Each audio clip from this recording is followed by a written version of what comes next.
আপনারা জানেন করোনাকালীন সময়ে সারা ভারতবর্ষে কোথাও কোনো গভর্নমেন্ট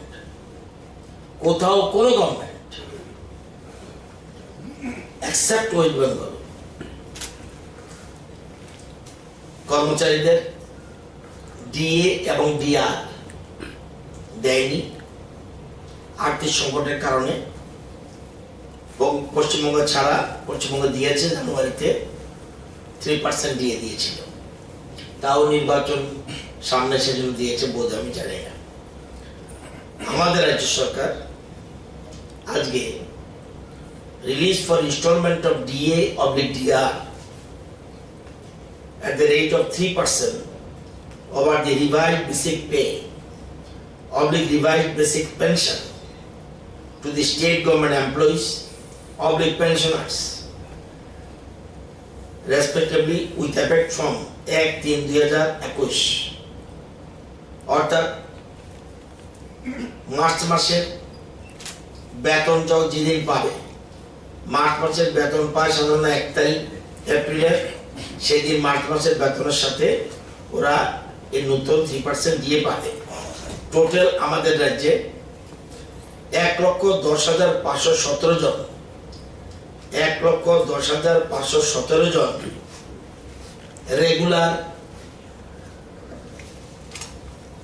কর্মচারী রয়েছে। 1,10,517 জন পেনশনার্স রয়েছে 66,809।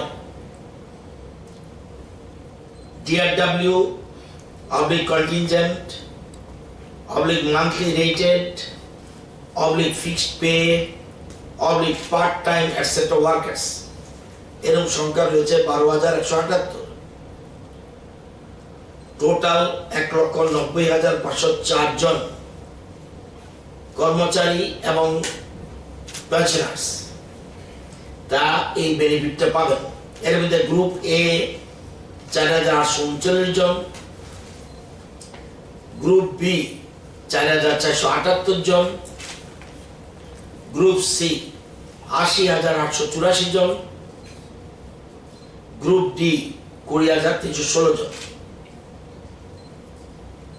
এই এছাড়া DRW 1,418, part time worker 377, contingent 139, casual 467, ad hoc temporary 9,252, permanent labour 525।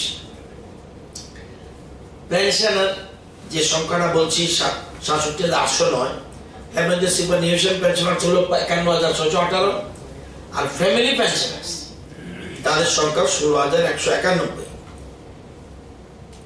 Total 1,90,504 জন কর্মচারী এবং পেনশন হোল্ডার এই বেনিফিট পাবে। এতে আপনারা জানেন যে state government has revised pay allowances, pension and wages, remuneration, honorarium of its employees, pensioners and workers respectively with effect from 1st October 2018। আমরা 2018 October থেকে আমরা 7th পে কমিশন অ্যাপ্লাই করেছিলাম রাজ্যে। আমাদের কমিটমেন্ট ছিল 7th পে রিভাইজ আমরা করব, এটা আমরা করেছিলাম। The state government intends to release DA and DR from time to time based on financial resource position of the state. The condition of the state exchequer is not favorable. Still, যেহেতু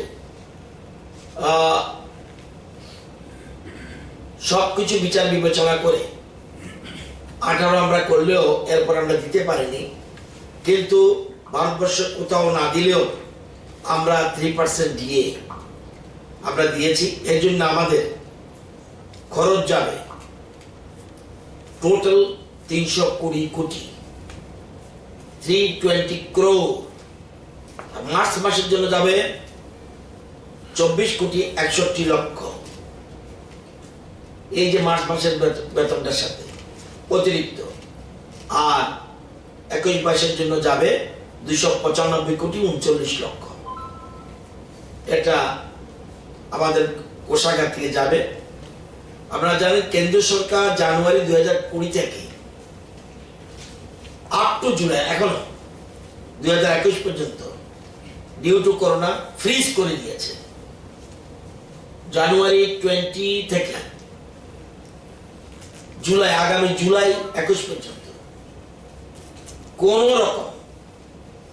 কোন রকম DA DR এগুলি দেওয়া চলবে না, total fridge করে দিয়েছে।